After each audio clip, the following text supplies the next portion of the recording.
కంచగచ్చిబౌలి భూముల విషయంలో హైకోర్టు ఆదేశాలను రేవంత్ సర్కారు బేఖతారు చేస్తోందని న్యాయవాది రామారావు చెప్పారు.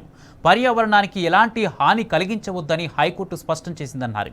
ఈ నేపథ్యంలో రాష్ట్ర ప్రభుత్వం ప్రకృతి విధ్వంసానికి పాల్పడకూడదంటున్న లాయర్ రామారావుతో మా ప్రతినిధి కిరణ్ ఫేస్ టు ఫేస్. ఉన్నటువంటి 400 ఎకరాలకు సంబంధించినటువంటి రోజు వాదనలు జరిగాయి. నెల 7కు వాయిదా వేసినటువంటి కోర్టు ఎలాంటి వాదనలు జరిగాయి, ప్రతివాదులకు కూడా కౌంటర్ దాఖలు చేయాలంటూ కూడా ఆదేశాలు ఇచ్చినటువంటి నేపథ్యంలో ఇందులో ఇంప్లిమెంట్ అయినటువంటి న్యాయవాది ఇమ్మినేని రామారావు గారు మనతో పట్టినారు. ఈ రోజు ఎలాంటి వాదనలు జరిగాయి, నిన్న దాదాపు చెట్లు కూడా కొట్టివేయద్దంటూ కూడా హైకోర్టు ఆదేశాలు ఇచ్చింది కదా, ఎలాంటి వాదనలు జరిగాయి సార్? అయితే ముందుగా కొన్ని ప్రజా సంఘాలు అదేవిధంగా విద్యార్థి సంఘాలు ఎట్లయితే దీన్ని వ్యతిరేకిస్తున్నాయో అదేవిధంగా ఒక మూడు ప్రజా ప్రయోజన వాద్యాలు అనేటివి ఉన్నత న్యాయస్థానంలో దాఖలు చేయడం జరిగింది. ప్రాథమికంగా పర్యావరణ పరిరక్షణ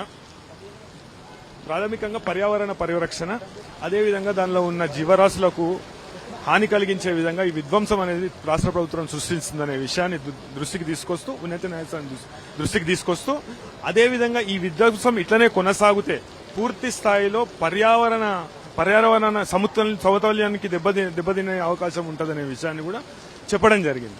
అయితే ఇందులో సుప్రీంకోర్టులో ఇట్లా పర్యావరణానికి సంబంధించి కొన్ని వాద్యాలు పెండింగ్ లో ఉండగా సీనియర్ న్యాయవాది అయిన అమికస్ క్యూరీ పరాశరన్ గారు పొద్దుగాల హైదరాబాద్ సెంట్రల్ యూనివర్సిటీకి సంబంధించిన భూములలో ఇట్లా విధ్వంసం జరుగుతుందనే విషయాన్ని సుప్రీంకోర్టు దృష్టికి తీసుకొచ్చినారు. వారి మాటలను విన్న సుప్రీంకోర్టు అదేవిధంగా వీటిని పరిగణలోకి తీసుకున్న సుప్రీంకోర్టు, వారి అభ్యర్థనను పరిగణలోకి తీసుకున్న సుప్రీంకోర్టు దీని మీద ఇకపై ఎటువంటి చర్యలు చేపట్టరాదు, అదేవిధంగా చెట్లననేటివి నరకరాదు అనే విషయాన్ని స్పష్టం చేస్తూ నిన్న జరిగినటువంటి వాదన నేపథ్యంలో ఈ రోజు 2:30 వరకు కూడా ఈ కేసు వాయిదా వేసింది. అయితే ఇచ్చినటువంటి తీర్పు చెట్లను కొట్టివేయదు, అక్కడ ఉన్నటువంటి ప్రకృతికి విధ్వంసం కలిగించొద్దంటూ కూడా కోర్టు చెప్పినటువంటి ఆదేశాలను కూడా బేఖాతరు చేసి నిన్న రాత్రి వరకు కూడా కూల్చివేతలు కూడా జరిగాయి. దీన్ని ఎట్లా చూస్తుంది కోర్టు, ఏం చెప్పింది మీద? ఆ విషయాన్ని మేము కోర్టు దృష్టికి తీసుకొచ్చినాం. అయితే దీనిలో వాళ్ళ జవాబు వేయమని చెప్పింది. 7 తారీఖు లోపల జవాబు ఏమని చెప్పింది. ఇది పూర్తి స్థాయిలో కోర్టు ధిక్కరనే అని మేము కోర్టు దృష్టికి తీసుకొచ్చినాం, ఉన్నత న్యాయస్థానం దృష్టికి తీసుకొచ్చినాం.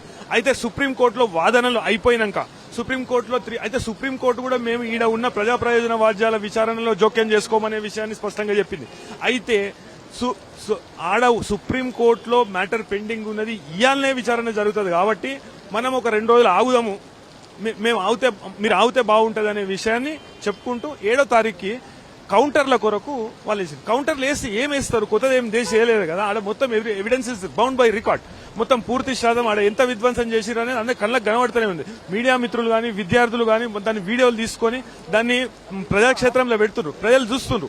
మొత్తం పూర్తి స్థాయిలో ప్రకృతి సంపద ఎట్లా ధ్వంసం చేస్తున్నారు, అదేవిధంగా చెట్లని అక్కడ డోజర్లతోటి బుల్డోజర్లతోటి ఆ ప్రకృతిని అంతా కూడా విధ్వంసం చేసిన వారి విద్యార్థులను కూడా అరెస్ట్ చేసి వాళ్ళందరినీ కూడా వీడియోలు తీసిన వారిని కూడా అరెస్ట్ చేసి జైలుకు పంపించినటువంటి పరిస్థితి. ఎంత దారుణం అంటే డ్రోన్ కేసు ఆయన మీద పెడితే ఇది 500 రూపాయల ఫైన్ తోని పోతుంది అని కోర్టుకు వచ్చి ఉన్నత న్యాయస్థానానికి వచ్చి కొట్టించుకున్నారు. మరి వాళ్ళ మీద ఎయిర్ క్రాఫ్ట్ యాక్ట్ కేసు ఎట్లా పెడతారని నేను అడుగుతున్నా.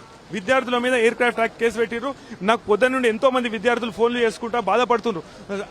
ఏ పోలీస్ స్టేషన్ లో పెట్టిరో తెలుస్తలేదు, ఏ జైలుకు పంపించారో తెలుస్తలేదు, ఏం కేసులు పెట్టించారో తెలుస్తలేదు. తీవ్రమైన కేసులు పెడుతున్నారు వాళ్ళ మీద, తీవ్రమైన కేసులు. ఇది మానుకోవాలి ప్రభుత్వం, ఇది మానుకొని ప్రజా అభిప్రాయం అనేది సేకరణ చేయాలి. అదేవిధంగా ఈ 400 ఎకరాల భూమిని వెనుకకు తీసుకోవాలి, GOMS నంబర్ 54 వెనుకకు తీసుకోవాలి. తీసుకోకుంటే మేము న్యాయ పోరాటం మేము చేస్తాం, విద్యార్థుల తరఫున నిలబడతాం, తెలంగాణ సమాజం తరఫున నిలబడతాం.